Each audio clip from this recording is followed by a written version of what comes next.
Thanks for tuning in to the Beyond Normal podcast, where we highlight minority business owners and founders, and we use this platform to shed light on their entrepreneur journey.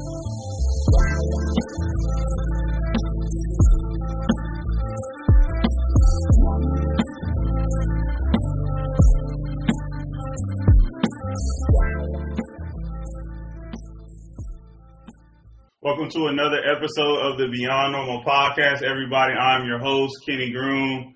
We got an exciting episode planned for you. This episode is brought to the audience in partnership with our sponsor, our partner, Valord. I see they're in the crowd. They're ready for this conversation right now with our guests. So I want to hop right into things. I'm excited to have Matt Conwell. He is the founder of RareBreed Ventures, which invests in exceptional founders outside of large tech ecosystems earlier than everyone else.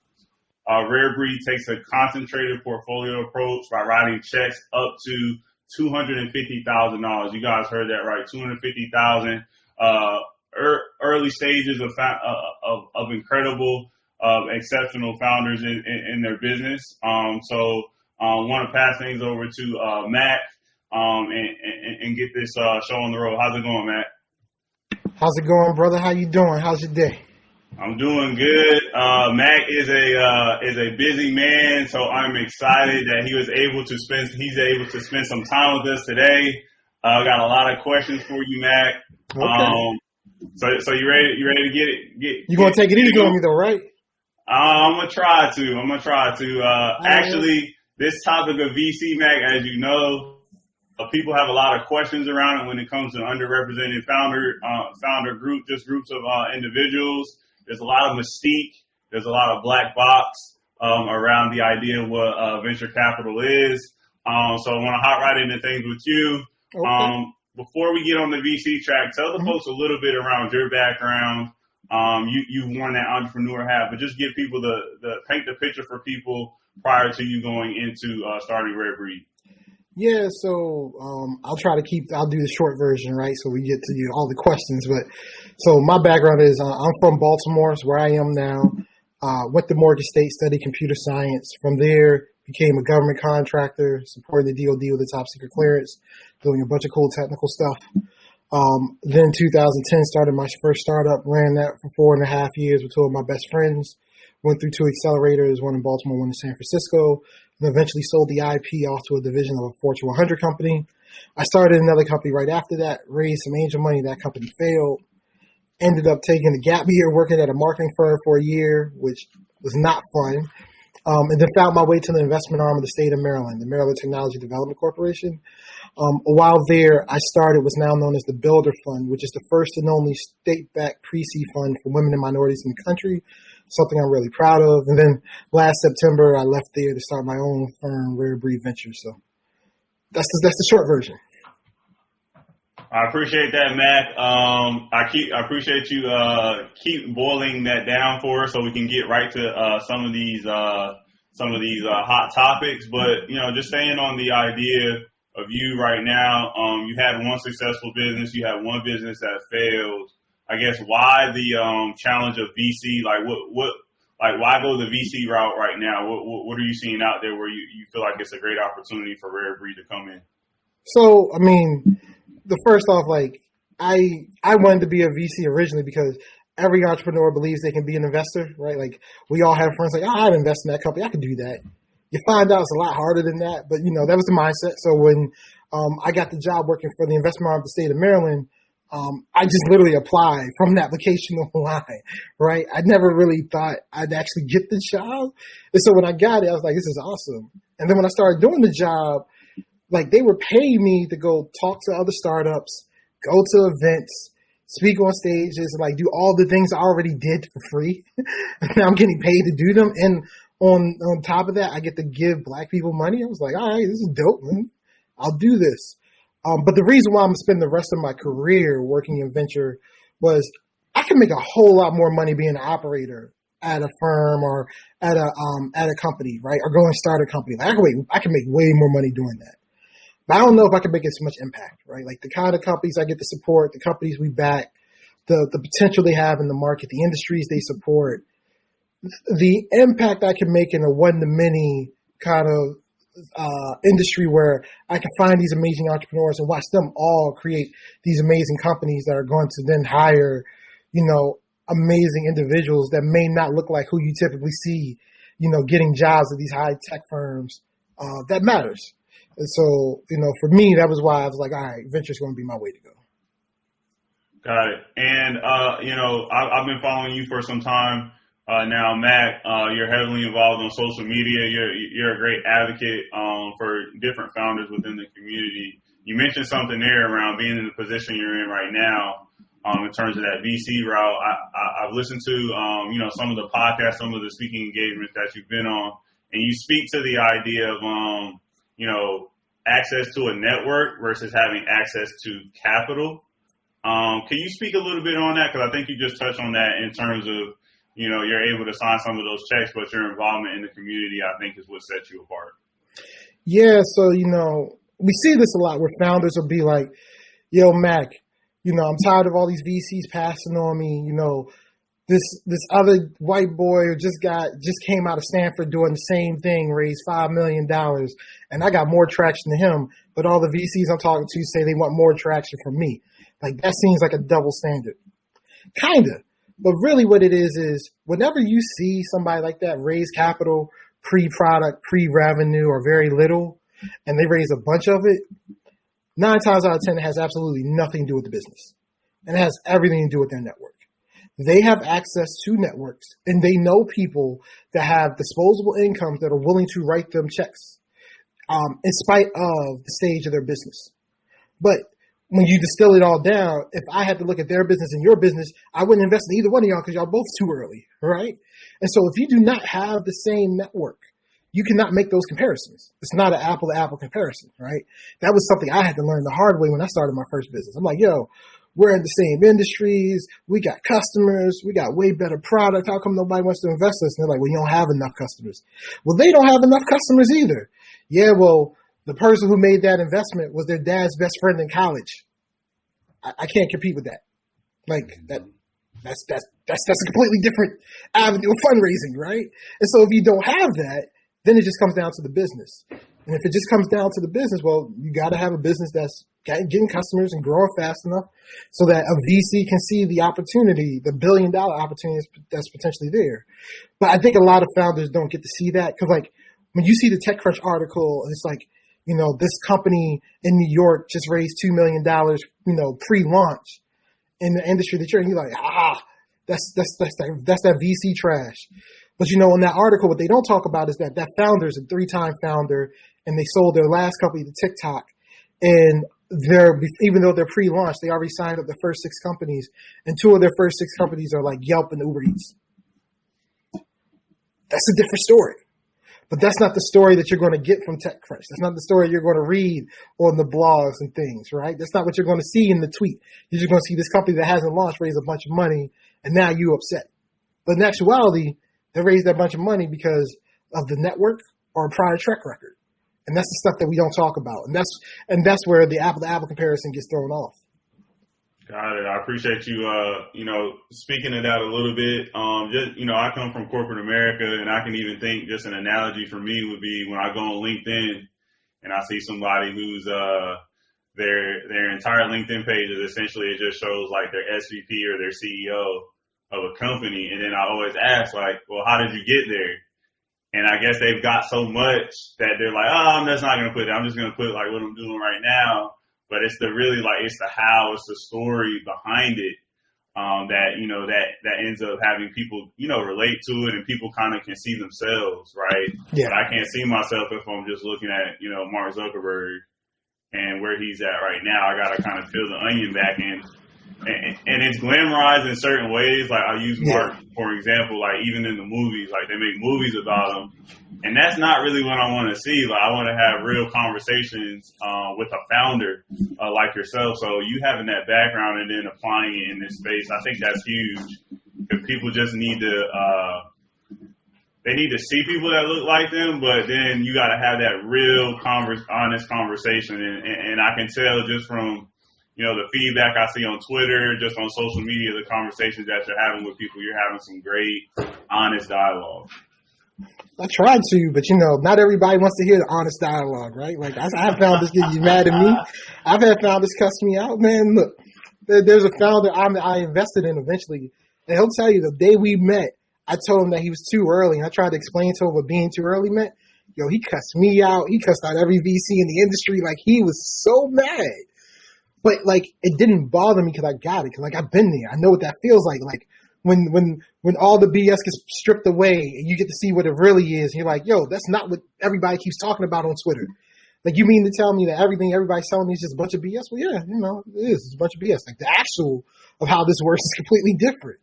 And, like, it's frustrating, right? But he took it to heart, I tried to give him some advice. 18 months later, he came back to me. He's like, yo, Mac, you told me if I did X, Y, Z, we need to have a talk. He's like, well, I did X, Y, Z. What's up? And I was like, well, I guess you put me in the spot. I guess I got to live up to what I said. So here's some money, right? Mm-hmm. And now he's one of the top performing companies in my previous fund from the state of Maryland. I'm proud of that guy. But like, I know many VCs would have had that conversation with him, and he'd have got mad and they would have written him off. And like, it's a terrible founder. He didn't know what he's doing. He's got bad etiquette. Like, no, he was just frustrated. Mm-hmm. And when you frustrated, sometimes you just lash out. That's not the end of the world. But, not everybody thinks that way. Got it. Shout out AC in the house. I know Elaine is chiming in from North Carolina. We got folks chiming in from all over right now. But yeah, shout out NC. Everybody put in the comments, where you're tuning in from. Love to see the engagement there as well. And you just touched on something that around the kind of demystifying VC and you got to take your lumps, and as a founder you're going to fail. But I want to take a step back and make it even more simpler for folks, right? So VC is this black box. I actually looked up the Wikipedia definition. I want to go through the Wikipedia definition of VC, and then I want to ask you for your definition, because your definition is probably going to be a lot better, I'm assuming. I think it will. So the Wikipedia definition of VC is a form of private equity financing that is provided by VC firms or funds to startups, early stage and emerging companies that have been deemed to have high growth potential or which have demonstrated high growth in terms of employees, revenue, scale of operation. Matt, can you tell us what the hell that means? It means I'm a glorified financial advisor. Really wealthy people ask me to find early stage companies that have the potential to return capital better than if they would put money in the stock market, right? These are companies that aren't publicly traded, that the public's not allowed to invest in yet. And so really wealthy people are like, hey, find the best of the companies that you think will become publicly traded one day and will be the best ones, and make investments in those for me and help me grow my portfolio. That's what venture is, right? Like, at the end of the day, a lot of VCs, myself included, we talk about how much we care about founders and want to help founders. And all of that's true. But at the end of the day, what my job is I'm investing other people's money. So my actual job is to take their money and put it in the companies that are going to return the money. That is, at the end of the day, my job. Everything else is like personal and, support for the founders, because as I support founders, that means I have a better chance of having companies return capital to my investors. But it's the industry. I'm a glorified financial advisor. That's all it is. Don't put me on a pedestal, right? I'm investing other people's money to help them make more money by investing in these companies and taking an equity position in those companies. That's what it is. And that sounds a little cold and callous, but I mean, you gotta keep it real, Matt. You gotta keep it real. So I appreciate that. And we actually just had Valord, just chime in. I think from that founder perspective, it's frustrating because as a founder, like, we're working, so hard. But like you said, you being a glorified financial advisor, you're sitting there for your the funds that you're investing, and you got to maximize that, for the group that you represent. So I guess, how do you go into a situation like, I appreciate Brooke chiming in there. How do you go into that situation knowing that you've been on the other side of the table, Matt, to, kind of level set and not, like you said, not come off as callous as that definition that you just may have given? I try to just keep it real with them, right? So, like, yeah, it's frustrating as an entrepreneur, but one, nobody owes you anything. Nobody owes you to give you their money, right? This is somebody else's hard-earned money, right? Like, if you saved up 10 grand in your bank account and you're going to give it to somebody, are you just going to give it to somebody because they came to you? Or are you going to give it to them just because they black? Like that's $10,000 you had to save. Like, I don't know how hard you had to work for it. I don't know what you had to do for that. I don't know what went into that, right? Like, that's your money, right? And so now, when you decide you're going to give that 10 grand that you busted your butt for to somebody else, when you give it to the other person, one, you know you might lose it all. Like, that is the most likely outcome. And two, you're betting that this person's got a chance to do better than everybody else in their market to return you capital. That's a high bar and hard to do. Number one. Number two, you also got to understand what this game is, right? Most companies are never going to raise capital. And let's break it down, right? On a given quarter, so in a 3-month span, I'm going to see on average somewhere between 500 and 600 companies, maybe more. That's me. If I add in my team altogether, we're going to see somewhere in the neighborhood of 700 to 900 companies every 3 months. Of that, we're going to invest in 0 to 4. So even if you're a great company, even if I think you're amazing, have a chance to win, you don't know what other companies I'm seeing during that time, right? Like I might find a company that's doing like, 55,000 in monthly recurring revenue. They're growing by like 20% month over month, and they're killing it. And then like the next day, I might meet a company that's doing something in the NFT market that just went from 0 to 25,000 users in less than 2 weeks, and is about to close a deal with Top Shot. And I can only invest in maybe one, right? Mm-hmm. And then the next day, I'm going to meet another company that's doing a makeup brand that's kind of interesting, that Estee Lauder is leading their seed round. 3 amazing companies. And I can only invest in one. And here's the crazy part. All 3 of the companies I just mentioned, that's a real scenario that we had to go through. Like, I had to sit there and like with my team, like, yo, I want to invest in all 3, but we can only pick one. Which is the one? Right? Like, I know, I get it's hard, but like, I can only make so many investments. And, there's a bunch of other investors out there, but like all collectively, we're only going to be able to invest in so many of the companies we see. So like, it's frustrating. It's hard. And like, the best answer for all of this stuff, build a strong company that's growing customers. Because like, as long as your customer base is growing, like whether I give you money or not, like it shouldn't matter, right? Like you don't want to build a company that only makes it because of venture, right? You want to build a company that venture helps you get to like, to be the next Oatly, right? Where you can go IPO for 10 billion, right? But you don't want to go to venture with like, my company doesn't exist if I don't get venture. Well, then that's not a good place to be. You want to build a company that's a good company. And if you do that, venture will come running to you at some point. That's deep, Matt. So for you would recommend to those who are out there starting their business to kind of not forget about VC, right? But focus on, what's that customer pain point they're solving initially, like you said, and just put all your time and energy into that initially. Like what are your thoughts around that? Customer acquisition is what's going to get you paid, either with revenue or funding, right? If you know how to grow customers and you find customers that love your product, everything else will work itself out. And so for me, the 3 things I really, really harp on are customer acquisition, experience, and retention. If you can find customers, if you can get them to love your product and you get them to stay and become sticky, well, you got a chance to do something devoid of everything else out there, right? One thing I also tell people is like, don't just harp on the product. In most cases, the best product isn't the product that wins a market. And the best example of that is the iPod, right?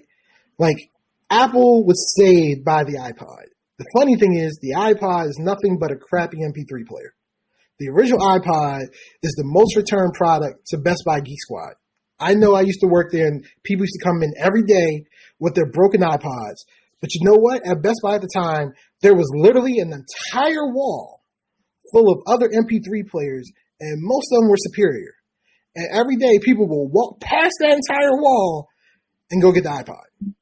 Why? Because they figured out what customers cared about. They wanted a better-looking design, and they wanted the better story around the product. And that was enough for them to get the customers to kill all those other companies that were making MP3 players at the time. Right? It's not about having the best product. It's about having a good product, with having a better customer acquisition experience or retention. Focus on that, everything else will fall into place. Appreciate that, Mac. Appreciate that. Dropping that gem right there. The audience is hearing it firsthand. So you touched on, obviously you touched on a lot there just in terms of what to focus on. I know in terms of the rare breed, like your website, I did some research, very minimalist site, right? But the focus is on the manifest, right? And so I actually wanted to have my team pull up the manifest here as well.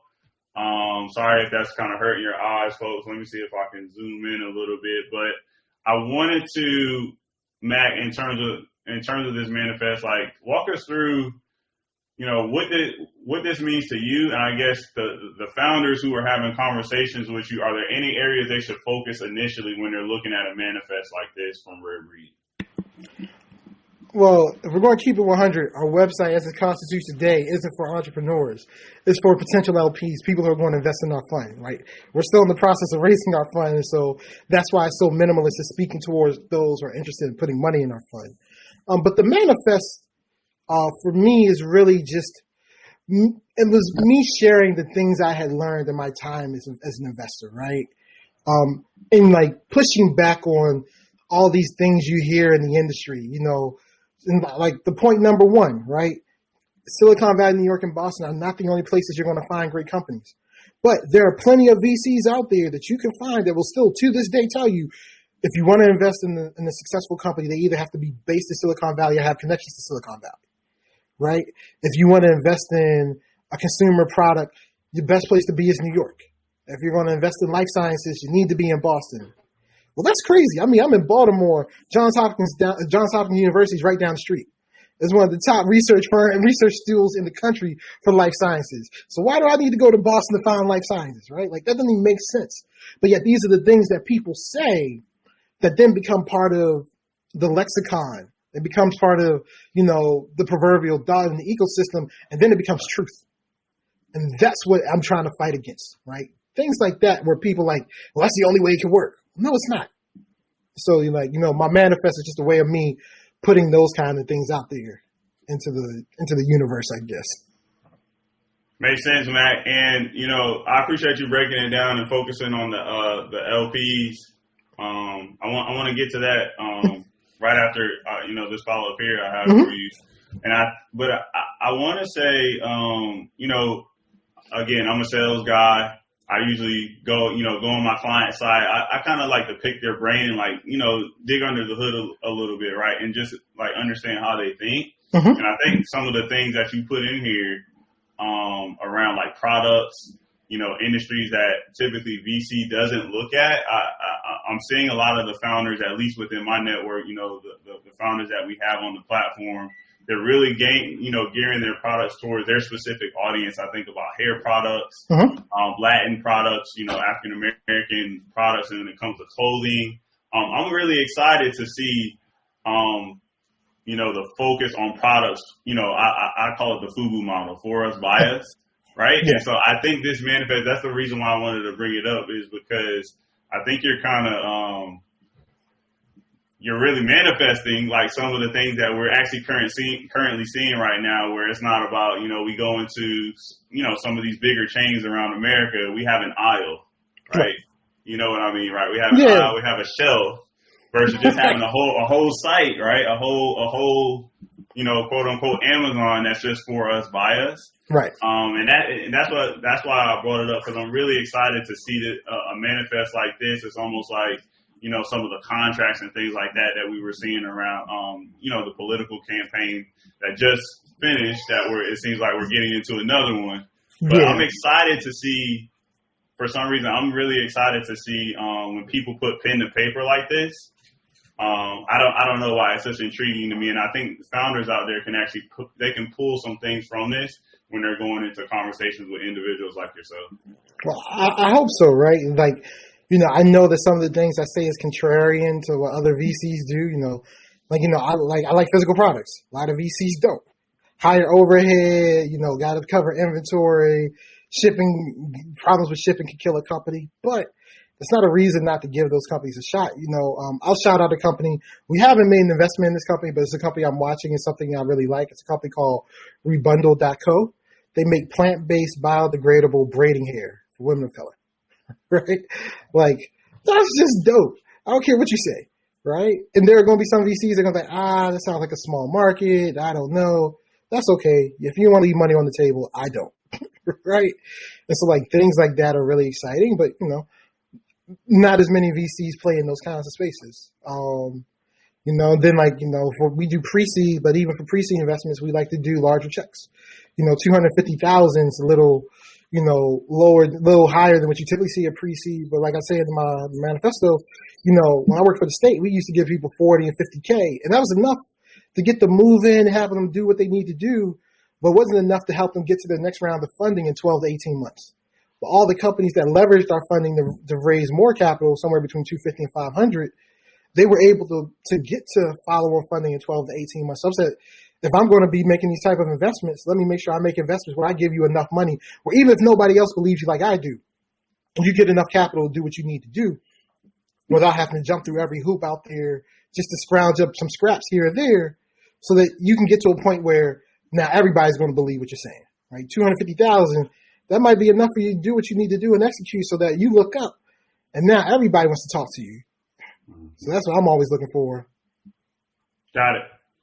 So we got a couple comments that came in. I want to pull up this one from Valord as well. Matt, can you tell us your thoughts around warm intros? So we talked about that manifest and just having some of the conversations that you're having. Like, what are your thoughts around warm intros and how founders should go about having those with you? Well, I don't need a warm intro, right? You can cold email me, you can DM me, you can try to find a way to get to me. Now, that does not mean that I'm going to see everything that everybody sends me, right? Like, there's only so many hours in the day. I get a ton of emails, DMs, messages, and all that, right? But, there are several companies I've invested in from folks who just sent me a DM or sent me an email, right? Like, I don't need that. And I think that's better for the industry. But let's keep it 100. The vast majority of this industry works under warm intros, right? Like, the vast majority still gets companies sent to them through their network, right? And so, like, that's part of the game you need to play. Like, as an entrepreneur, don't just rely on folks like myself or Del Johnson who say, hey, we don't need warm intros, just come our way. Like, there's only so many of us, right? If you're trying to raise capital, understand, like, there's a game to this. And part of that game is growing your network. That's growing network with other entrepreneurs. That's growing your network with other operators or successful individuals. And that's growing your network with VCs along the way.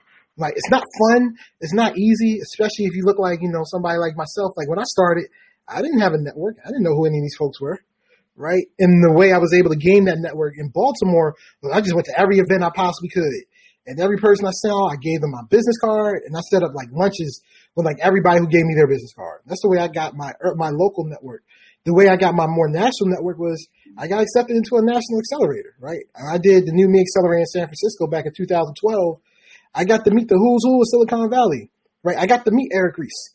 I got to meet Marlon Nichols when he was still at Intel Capital. I got to meet Richard Kirby. I got to meet Charles Hudson. I got to meet Ben Horowitz, Mitch Kapoor, like Ken Coleman, right? Like, all those folks came through from our accelerator. So, like, that's where I got to get my national network. But, like, without that, I'm just out here, cold emailing people, hitting people up on LinkedIn, all kinds of stuff. A quick tidbit for those out there, like a LinkedIn trick, right? If I want to get to somebody at a company, I'll go to LinkedIn and I'll search for a company and I'll search for the title of the person I think I want to get to at a company. And then LinkedIn will give you a list of people, right? And then I try to find like 6 to 7 people at that company. And because LinkedIn will give me their first and last name, I can typically guess their email address. Because their email address is some combination of first name dot last name at, or it's like first initial last name at, right? And once I guess one person's email address, I know everybody's email address. That is how I got like all my partnerships for our first company, which is all cold emails, right? Because I didn't have a network. But like, I can't use that as an excuse, right? Like, I mean, I could, but then my company doesn't do anything, right? So like, it's on me. Like, how much do I want to put into it? And so, That's that sweat equity, Matt. Talking about that, that's that sweat equity for sure. Like just putting it in, and I think that's another gem right there. Just figuring out how to get to some of those stakeholders. Valora Brooke chiming in as well. Amen to what you're saying there, because where there's a will, there's a way, right? And that tip on LinkedIn, that's a slick one. I like that, man. I'm taking that for myself. Hey man, look, you gotta find your way. Like, look, even for me trying to raise this fund, right? I'm raising under 506C so I can publicly solicit. Most funds don't do that. Why? Because I didn't have a network of rich people to put money in my fund. I would say probably 80 to 85% of all the folks who put money in my fund are people who met me off of Twitter, right? Like here's the thing. In June, when I started fundraising, I had like 2,600 followers. Today I have 29,000. And as that was growing, I saw VCs were following me. So if I saw you were a VC, you followed me, I would send you a DM and ask you if you were down for a meeting. So from the middle of June to the middle of September, I had over 1,100 meetings. Those 1,100 meetings led to me soft circling the first $2 million for my fund. That's all I didn't have any other way to do it, so I just brute forced it, right? Like, I don't think that's the smartest thing in the world to do. I was having like 20 to 25 meetings a day. That ain't the smartest thing in the world to do, right? But I didn't have anything else. So I just did what I had. I just had to use what was at my disposal. Because again, I can't use the fact that I don't have a network or people don't know me or people I can't use any of those things as a crutch. Because then all it does is at the end of the day, I'll be looking at myself and I didn't make it happen. So if I want to make it happen, go do it. Right? It's not easy. It's not fun. Everybody around me hates me because I'm always grumpy because I don't sleep anymore. But it's reaching the goal. It's going for what I'm trying to make happen. Putting in the work. So we got a couple people that chimed in. Jordan, appreciate that. You're saying that's a good idea. Valora Brooke chiming in. Yeah, buddy. I remember you were working overtime. Oh my gosh. Like you said, 1,100 meetings. That gives me anxiety, Matt, for you. So, I can only imagine what your calendar looks like. You don't even. That is a lot of meetings there, Mac. Okay. So, I wanted to circle back real quick because you mentioned the LPs. Your site right now is focused on the LPs. Can you break down what the LP, what their role is, and why they're important to what you're trying to build out? Yeah. So LP stands for limited partners. They are the individuals that invest money into our funds for us to invest their money, right? So the money that I invest out of RareBreed is my limited partners' money, right? So I'm investing other people's money. And limited partner is called limited partner for a reason, right? They have limited rights and within the fund itself, right? So they're putting their money in saying, hey, we're giving you the money.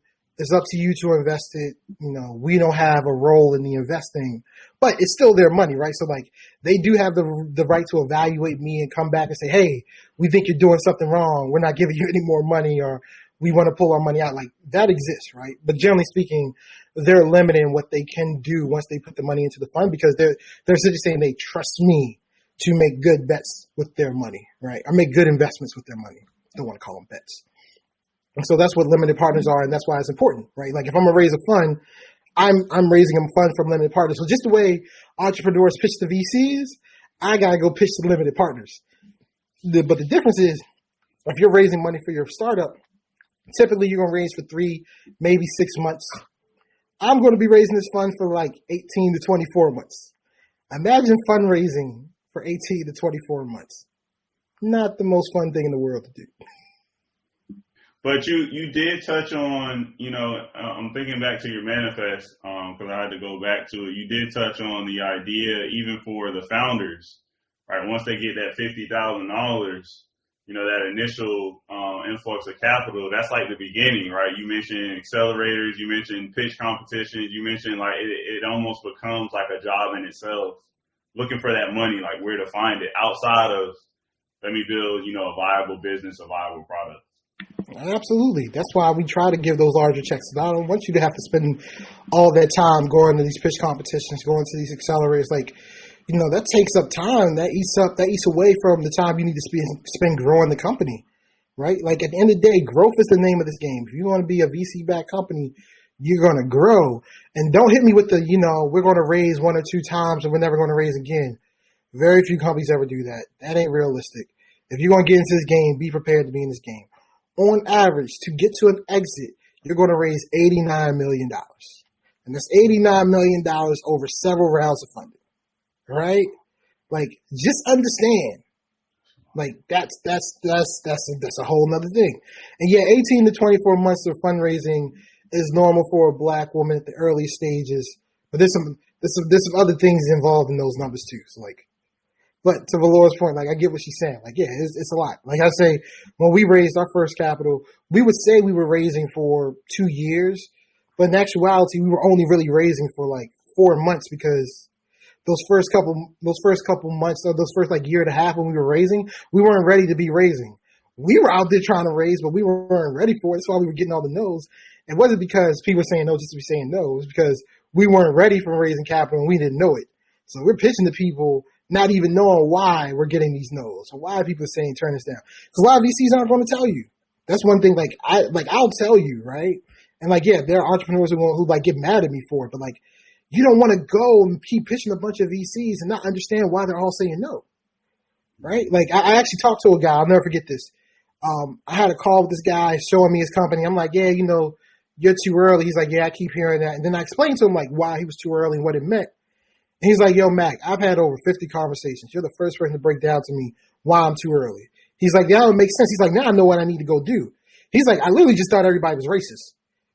I was like, well, sometimes that's true, but more often than not, it's not really folks are being racist. It's just you haven't done enough, and you don't even know that that's a thing, because you don't understand what we're seeing. You don't know the kind of companies we're seeing. You don't know the kind of revenue and the kind of traction we're seeing. When I see a dating app that, just did 23,000 users in 3 weeks, right? And then you show me your startup and you've launched like 5 months ago and you got less than 5,000 users. Well, those are like, if I got to compare those two, like, it's hard for me to make the argument one way or the other, right? But like, you as an entrepreneur, you're not going to know that unless I tell you. And a lot of VCs aren't going to talk to you about this kind of stuff. And that's where a lot of these signals get confused along the way, because like founders are making up in their head what's going on because nobody's trying to tell you. That's the whole demystifying this venture thing that I think is really important, just so you can understand what the rules of the game are. Mm-hmm. I appreciate you breaking that down, Matt, because I've been a part of a couple pitch competitions before, and I feel like a lot of the time we were just going through it for the exercise most of the time. But I feel like some of the time it was like almost like a disconnect from reality. Like some of the numbers we were throwing out there, because obviously they want you to like throw something together in 2 days. You throw it together and then you get on stage and you pitch it confidently, but it's like, what truly are we pitching? And like you said, if you don't have somebody there to tell you like, hey, you're putting on the screen these big numbers, like how are you going to execute it? Your big goal, but how are you going to execute that? And when you get to that apples to apples comparison, it's huge for somebody like you to get that line of sight so that they can actually truly benchmark themselves, versus kind of that pie in the sky, which we all want to know what the North Star is, but you got to kind of break that North Star goal into smaller, manageable chunks. Yeah, man, I love that. It's hard. Like, it took me almost 3 years before I learned any of this stuff, right? I would, like, I'm getting bits and pieces here and there, and then I finally put it all together. I was like, well, why didn't y'all just tell me that from the beginning? It's so much easier. Mm-hmm. I could have stopped wasting time with all these, crazy meetings. I love it. So, next up, want to reflect a little bit on reflection for you. You mentioned started 2 businesses. One was, profitable. One you were able to, sell. The other one failed. So I'm curious, with that failing process, I always like to, in sales, I spend failing into opportunities, what I can learn to, apply to my next endeavor. So, and for you, what's something that you learned throughout the process of starting your businesses that you wish you could hop in a time machine, head back 5 years ago and give yourself this information so that you could be in a better place at this very point? Like, what's that top item for you wish you would have known starting out? Well, the top thing was what I just talked about, like how funding actually works. I wish I could have gone back for my first company, explaining to myself how important it was to get customers and figuring that out more than just spending a whole bunch of time building product. But for my second company, one that failed, I'd have told myself, spend more time getting to know your teammates. Like that company failed because we moved too fast. Like we raised capital, put a team together, and got into an accelerator all in the span of like 6 weeks. Like it went from being a cool nights a weekend project to like, hey, we're all in. Everybody come move, quit your jobs, and we're all moving to West Philadelphia to go be part of this program. And I just happened to have a teammate who didn't want that, right? But there was like I didn't spend enough time with him to get to know that. Like he said all the right things. He said he wanted to do the startup thing, but then when it got down to it, it's like, yo, we living in this one like 4 grown men living in a 1-bedroom loft, living off of like ramen noodles every night. He didn't want to do that. And when he figured out he wanted to do that, he just bounced. And I didn't see him again for 2 years. Oh my gosh. All right. Yeah. That is, but that is, ramen is not for everybody. Like you said, that lifestyle is not for everybody, but I think that's something, important. Like you said, building your team, that's part of it. Like, is that something you look at in your process when you're evaluating the businesses, like what the team, I don't know if I want to call it culture or just what the team dynamic is. Is that something you take into account outside of the numbers and the growth that you're seeing? Oh yeah. Like when I got like a group, talking to me or pitching to me, when there's more than one founder there, I watch for team dynamics. I look to see if founders are talking over each other. I look to see if founders are bickering with each other or giving different information, different metrics, or if I ask a question and 2 co-founders give different answers. So now I know they're not on the same page. So, like one of the easiest ones is to ask them, so, with this money, what do you plan to do first? And instead of asking the CEO, I'll ask somebody else on the team first. And then just watch how the CEO acts. If they start to squirm, if they're giving side eye, or if they have to jump in and correct. Well, now I know the whole team's not on the same page. That's something to watch for, right? Like little things like that, right? Those things matter because one of the top things that tank startups is founder dynamics, right? Like, I can't tell you how many companies I've invested in where co-founders are broken up. Probably just about every single one, if I'm going to be honest, right? Like that's like such a common thing. And whenever it happens, like founders are always freaking like, oh my God, isn't it? Like, no, it's okay. Like we've seen it. It's all right. Here's the plan. This is how you work it. But in the moment, like it feels crappy as a founder. Mm-hmm. Like this is a terrible feeling. It's a breakup. That's what it is. And we all know breakups can destroy some things. You can lose a lot of things in a breakup. You can lose that favorite shirt of yours, that hoodie you loved, right? you might lose that PlayStation went out the window somehow, right? Like things like that happen, right? So we look for that. I appreciate that breakdown there, Mac. Like you said, it sounds like if there's one chink in one link in the armor, right, and that one link is messed up or it's not in the right place, then the whole thing, that's a malfunction for the entire piece of armor. So the entire suit of armor. So I love that you guys are looking for that as well. Looks like we have somebody chiming in. Elaine, since we're not getting sound information, that's why we give up. We don't like that rejection. Thank God we have you, Mac, in this podcast to do what we need to start a business. Appreciate that, Elaine. And rejection is hard. That is no joke. That's a skill in and of itself. Would you say, Mac, being able to take that rejection? Yeah, I mean, look, it's going to happen. It's going to happen a lot, like a whole lot. I mean, I get rejections all the time right now, right? Like, it's crazy. I'll have people hit me up like, yo, Mac, I follow you on Twitter, love all your content, you're really amazing. Now I want to put money in your fund right now, but keep up the content on Twitter. Like, all right, cool, right? Like, just gotta keep going, right? Like, it doesn't stop. But that's just part of it. Like, and also understanding, like, rejection doesn't mean no. It means no right now. Like, it rarely ever means a flat out no. Like, if I'm a fintech investor and you're doing like bioscience, like that's a flat out no. Like, we'll never get there, right? But generally speaking, like, no's almost always mean not right now, because green talks. Like, if you ever get to the point where your company's doing all the right stuff, like, everybody who said no will come right back around. Because it's not personal. They're not saying no because they don't like you. They're saying no because they don't like something about the business. They don't like something about the strategy. They don't like where you are so far, right? And you just got to use that to keep moving. But I'm going to be real. Like, getting no suck, right? Like, I've had days where, I'm in the middle of this fundraise and I got a no from somebody I thought was going to cross the line and, like, just had to eat it. Mm-hmm. It's like, that hurts, You might take a shot or two that evening, wake up the next day and get back to it, right? Like, you just can't dwell on it. But it's part of the process. Yeah, that's part of the process. Jermaine, appreciate Jermaine chiming in. Rejection is motivation. We got Jordan chiming in as well. No, right now. I like that a lot. Yeah, I'm taking that as well. Mac is giving us that right mindset to have right now. So, Matt, you continuously drop gems the entire interview. This is the segment, our sponsor, Brooke, in our first kind of get together, we were talking about, what we wanted this season to be. And she brought up this idea of world domination.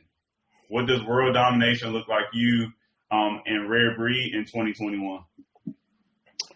World domination in 2021 is me closing this fund and making some dope investment, right? But world domination in general is me building the next NEA, the next Andreessen, the next Sequoia, the next first round. We're going to build a large multi-stage venture fund based out of Baltimore, Maryland. That's world domination for me. And we're going to make investments all across the globe, right? We're going to help find the next flutter waves, right?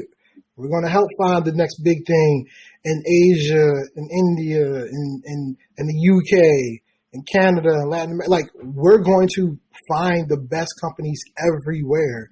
And we're going to have one of those funds that's generating returns where, everybody's going to look up and be like, well, RareBreed really did it, right? That's where it's going to be. That's what I'm going for. I like that. Velour chiming in. Hell yeah. We love to hear that, Matt. That world domination, like you said, the DMV needs to be a VC hub. That sounds amazing. In terms of the fund that you're raising, what's the goal? Yeah. So we're raising $10 million. We've gotten a little more than 30% of that already committed. The minimum check size right now is $20K. So anybody interested, go to rarebreed.vc, click the button, become an LP. $20K, you can split that over 2 years. So $10K a year for 2 years. Oh wow. That's how we make it work. Okay. So you're making it. People ain't got to have it up front. That could be a large sum for some folks. So I definitely appreciate you being able to break that up and have people with some skin in the game when it comes to these investment funds. Because I know on the back end, the returns, like you said, you're going to be aiming for those incredible returns for your investors there as well. So in terms of closing, Mac, I want to, I appreciate you so much for hopping on and giving us that VC 101 is what I like to call it. But you're in a unique situation where you've been a founder a couple times, you've had some success, you've had some failures, and now you're looking to take those into this new opportunity with RareBreed. But let folks know how they can reach out, get connected, with you. And along with RareBreed in terms of their needs for their business and maybe eventually becoming an LP. Yeah, so if you want to become an LP, just go to our website, rarebreed.vc. There's a button you can click to become an LP. The best way to get to me is on Twitter, @Matt Conwell, MacConwell. I'm pretty active, tweet at me, holler at me, DM me, maybe we'll be able to catch up one day soon. Yes. And Mac, he's probably not going to elaborate on himself. Brooke chiming in, thanks, Mac. Mac is on social media. Your social media is popping on Twitter. I guess that's what the kids are saying right now, Mac. But you're one of the people I follow. Your network is incredible. So just following Mac, I feel like it opens you up to this world where you're getting stuff on your feed where you're feeding your brain, you're feeding your mental in terms of how to get your business right. The LPs, Zarin actually just chimed in as well. Thanks, Matt. Yeah, again, appreciate all the info, Matt. But yeah, follow Mac on social media. He's one of my go-tos. I got a few folks I just go to when I just want to know what the nitty-gritty is. Mac is one of those people there. So make sure you follow Mac and chime in on rarebreed.vc for all your needs and just to learn more about that space. We got a lot of opportunity, I think, for underrepresented groups to get some funding from that space and then again become players like Mac in that space. Is going to be huge moving forward. But again, I want to thank you, Mac, for coming on, being a guest. Shout out to all the folks who chimed in and gave feedback there as well. And in closing, thanks for tuning in to the Beyond Normal podcast, everybody. Have a good weekend. Have a good one, everyone. Thanks for tuning in to the Beyond Normal podcast. We can be streamed across all major streaming platforms in addition to YouTube. Come back again.